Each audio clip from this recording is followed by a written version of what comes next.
بھیجیے پھر میرے ساتھ آگے میں آپ کو بھیج دوں گا. غازی صاحب میں نے اوریجنل بھیجی ہیں آپ کو.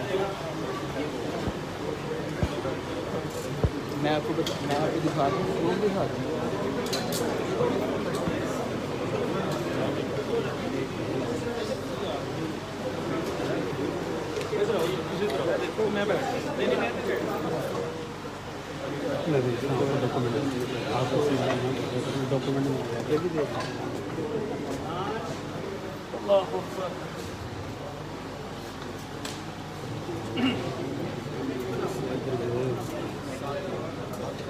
نمبر تو میں نے میسج کرا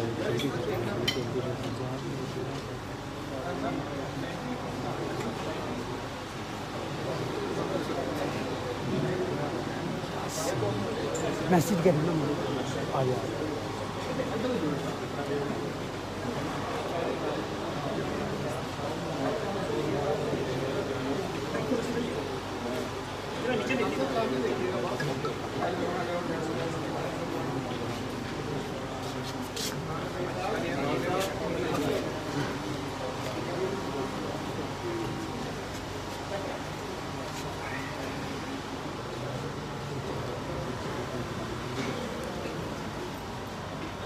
شروع کرنے سے پہلے سارے لوگوں کو بتا ہوں تصویری پیدا کرنے کی کوشش صرف الیکٹرانک اور پرنٹ میڈیا کے تحت کریں گے. باقی کوئی اب وہاں بولے گا نہیں آج باقی کسی قسم کی کوئی نہیں کرے گا. ٹھیک ہے.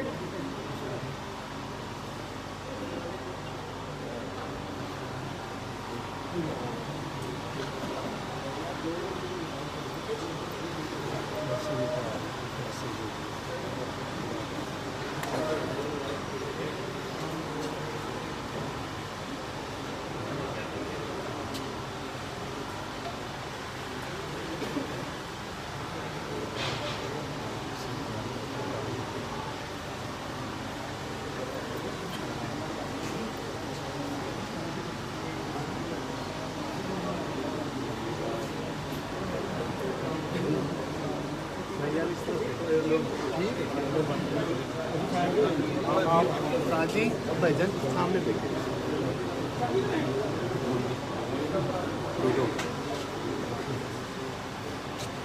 یار یہ چیئر ساتھ ادھر ایڈجسٹ کر.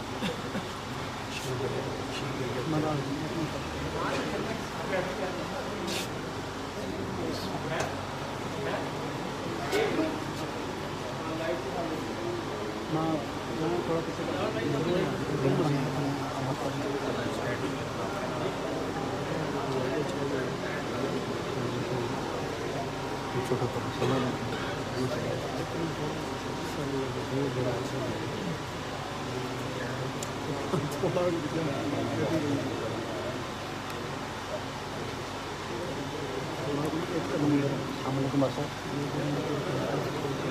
السلام علیکم.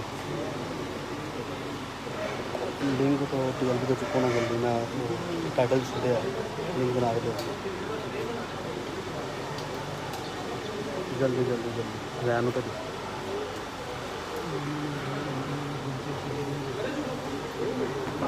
وہ مائک دیکھنا آن ہے بتا دیں گے.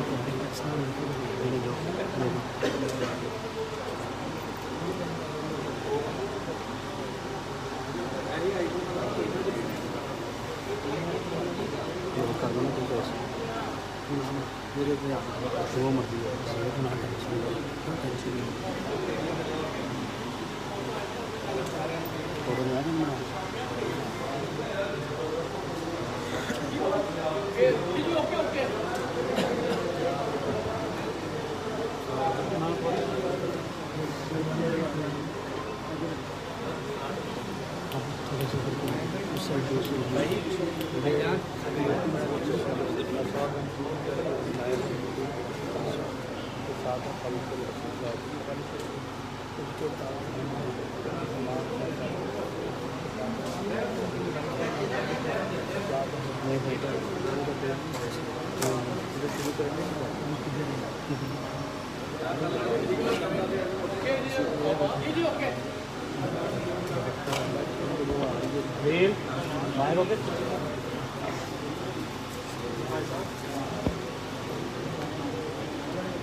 بسم اللہ الرحمن الرحیم الحمدللہ رب العالمین والصلاة والسلام علی سید الانبیاء والمرسلین.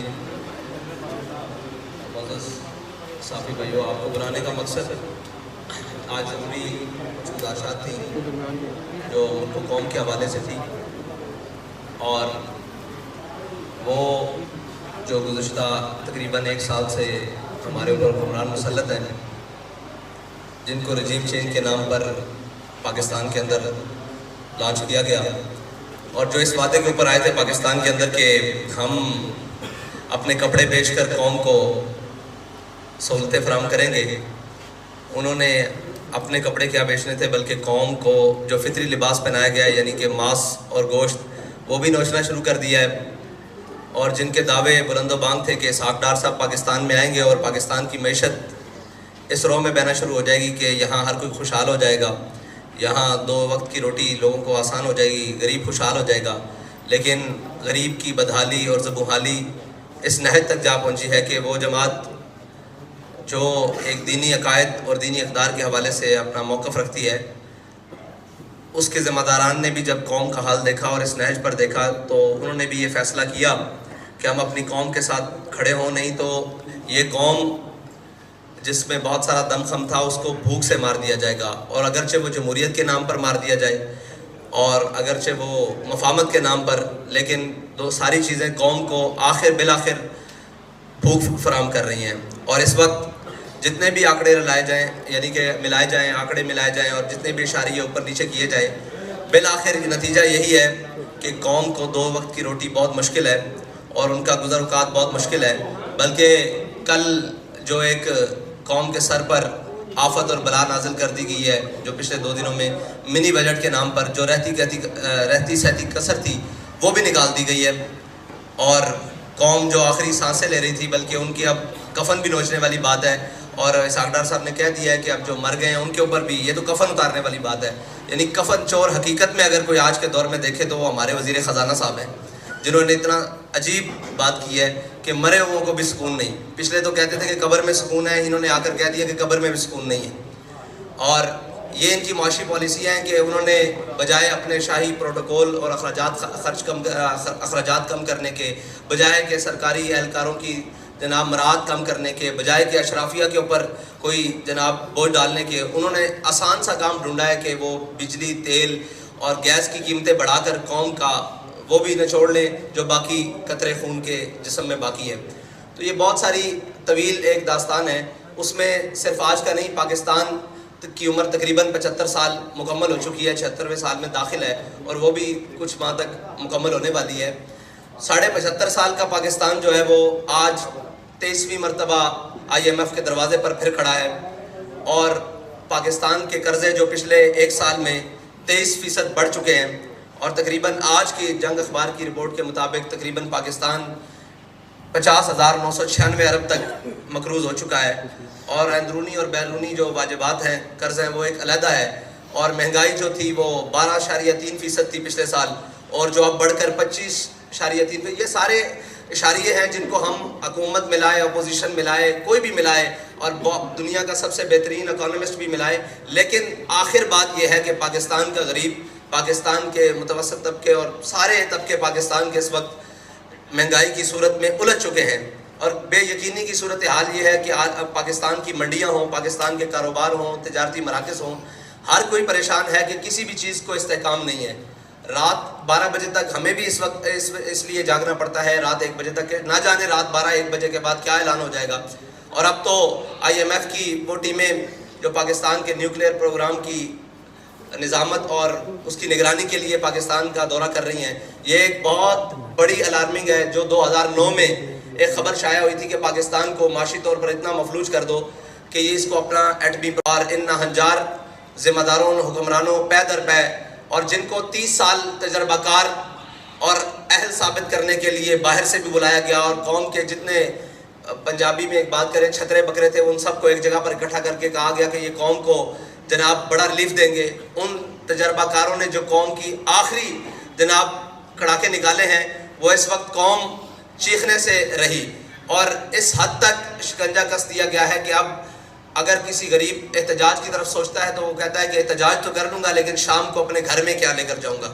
اس حد تک قوم کو نچوڑ دیا گیا ہے اور اس حد تک قوم کو لے جایا جا چکا ہے. اس پر ہم نے کہا تھا کہ آپ نے جتنا بھی مہنگائی کی ہے آپ رک جائیں, یہاں پر پیٹرول کی قیمتیں نہیں بڑھائیں. لیکن انہوں نے بضد ہو کر اور صاف ظاہر ہے اپنی عیاشیاں کم کرنے کی بجائے یہ بوجھ قوم پر ڈالنے کے لیے انہوں نے پیٹرول کی قیمت پھر بڑھائی ہے. اور اس میں ہمارا اعلان یہ ہے کہ ہم آپ کو پھر 72 گھنٹے کا الٹیمیٹم دے رہے ہیں اور ہمارا یہ آپ سے مطالبہ ہے فی الحال کہ آپ یہ پیٹرول کی دی ہوئی قیمتیں واپس لیں, ورنہ 72 گھنٹے بعد ہم وہ اعلان کرنے پر مجبور ہو جائیں گے جس کے لیے تحریک لبیک پہلے بھی جانی جاتی ہے. تو ہمارا انشاءاللہ وہ اعلان بھی 72 گھنٹوں بعد آ جائے گا, اس کے لیے میڈیا کی ضرورت نہیں پڑے گی, ہم انشاءاللہ اعلان کر دیں گے.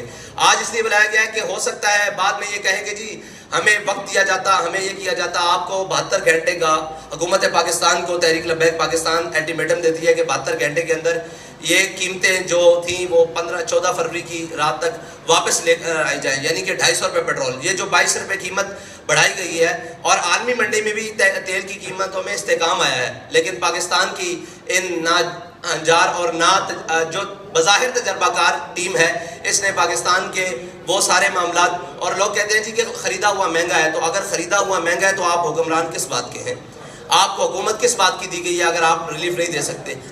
اور اگر آپ ریلیف نہیں دے سکتے تو یہ قوم کی جان چھوڑے. اور ہم تو انتظار کرتے رہے کہ شاید کسی کو اپنے اقتدار کے علاوہ قوم کا بھی خیال آئے, لیکن کچھ جیل کی جانب چل پڑے اور کچھ جناب قوم کے کپڑے اتارنے کی جانب چل پڑے اور قوم کو نوچنے کی جانب چل پڑے. اس لیے تحریک لبیک پاکستان نے فیصلہ کیا ہے کہ وہ میدان عمل میں رہ کر قوم کے ساتھ انشاءاللہ کھڑی ہوگی. صاحب بھائی اگر 72 گھنٹے کا آپ نے فنانس منسٹر کو جو وقت دیا ہے, اب اگر نہیں ہوتا تو کیا پھر آپ کو نیا مارچ کرنے کا یا کوئی تھریٹ ہے؟ جی نہیں, یہ تھریٹ نہیں ہے, ہم نے الٹیمیٹم دیا ہے. اس کے بعد تحریک لبیک اپنا احتجاج بھی ریکارڈ کروائے گی اور اپنا جو بھی اس کا اگلا لائے عمل ہے وہ 72 گھنٹے بعد اعلان کر دیا جائے گا. اس میں یہ ہے کہ ہم اپنے کارکنان سے کہتے ہیں کہ آپ قوم کے پاس جائیں اور ان کو بتائیں کہ یہ آپ کے مفاد کے لیے تحریک لبیک پاکستان نے اتنا بڑا قدم لیا ہے اور آپ ساتھ کھڑے ہوں, اور ہر شخص کے پاس, تاجر, کسان اور ہر تنظیموں کے پاس جائیں اور ان جا کر بتائیں کہ جو بھی تحریک لبیک کی کال ہو آپ اس کے اوپر لبیک ہیں. السلام علیکم سر. سے یہ بتائیں کہ بٹوین دی لائن آپ نے ہمیں بتا دیا کہ آپ کیا کرنے جا رہے ہیں, کیا اس طرح کے موٹر ویز یا قومی شاہراہیں بند کریں گے یا کوئی اور اس طرح کا لائن عمل ہے؟ نہیں, ہم ہر وہ کام کریں گے جس سے قوم کو فائدہ حاصل ہو. سر ہم آپ کے پاس خبر لینے آئے ہیں, تھوڑا سا اشارہ تو بتائیں نا. جی آپ کو خبر دے کر جا رہے ہیں کہ 72 گھنٹے بعد آپ کو بہت بڑی خبر ملے گی. اور کوئی سوال؟ سعد بھائی, کیا آپ سمجھتے ہیں کہ موجودہ ملکی حالات میں جو اکانومی کی سچویشن ہے, ان حالات میں پیٹرول مہنگا نہیں کرنا چاہیے تھا گورنمنٹ کو؟ آپ کو نہیں لگتا ہے اس کے علاوہ گورنمنٹ کے پاس کوئی آپشن نہیں تھی, کوئی IMF سے ڈیل بھی نہیں ہو سکتی تھی؟ میں نے آپ کو قوم کے پاس, حکومت کے پاز کافی سارے آپشن موجود تھے, صرف پیٹرول, بجلی اور نام کے گیس مہنگا کرنا یہ آپشن نہیں تھا. آپشن موجود ہے کہ کم از کم پاکستانی جو حکومت ہے اس کے پاس 1.25 لاکھ کے قریب گاڑیاں ہیں جو استعمال ہوتی ہیں, اور ہر گاڑی کا جو ڈیلی کا پیٹرول ہے وہ 50 لیٹر سے اوپر استعمال کنزمپشن ہے. تو یہ اگر اپنی شائع خرچیاں کم کر دیں اور مریم نواز صاحبہ کو اگر ڈپٹی وزیر اعظم کا پروٹوکول ختم کر کے 1-2 گاڑیوں پر گزارا کرنے پر کر دیا جائے تو قوم کی بہت ساری بچت ہو سکتی ہے. صاحب بھائی ایک میرا سوال ہے کہ 10 مہینے ہو گئے اس گورنمنٹ کو, اور جس طرح پیٹرول انہوں نے آپ کے ساتھ بھی بڑھایا تھا اس وقت آپ نے پروٹیسٹ نہیں کیا, کوئی اعلان نہیں کیا, نمبر 1. نمبر 2, اب یہ جو آپ 72 گھنٹے کا ٹائم دے رہے ہیں, اس کے بعد کیا پورے پاکستان کے روڈ بلاک کر دیے جائیں گے اگر آپ کی بات نہیں مانی جاتی؟ جو بھی ہوگا انشاءاللہ وہ آپ کے سامنے ہوگا اور قوم کے مفاد میں ہوگا, قوم کی مشکلات کے لیے نہیں ہوگا. اور جو پہلے اعلان نہیں کیا تو یہی بات ہے کہ اگر ہم پہلے اعلان کرتے تو آپ کہتے کہ جی گورنمنٹ کو دیکھنے نہیں دیا گیا, ان کو چلنے نہیں دیا گیا, ان کو ہم نے پورا موقع دیا اور پوری قوم نے موقع دیا کہ شاید یہ کچھ کر سکیں, لیکن انہوں نے کچھ بھی نہیں کیا. اور شاید یہ اپنے کپڑے بیچ دیں, شاید یہ اپنے اثاثے بیچ کر پاکستان کے خزانے میں جمع کروائیں, آدھے, پورے تو نہیں آتے, لیکن انہوں نے کچھ بھی نہیں کیا بلکہ مزید قوم کا نقصان کیا. تو اس لیے ہم اعلان کرنے پر مجبور ہو گئے. میں بتا چکا ہوں کہ ہم آخری حد تک دیکھتے گئے کہ پاکستانی کی حالت کیا ہے. جب ہم نے دیکھا کہ اس کے پلوں سے پانی گزر چکا ہے تو اب ہمارا میدان میں آنا پڑتا ہے. صاحب یہ حکومت سے اگر آپ بچت کی توقع کرتے ہیں تو اس کے اقدامات بھی یقیناً کوئی نظر آنے چاہیے. ان کے تقریباً 100 کے قریب وزیر ہیں,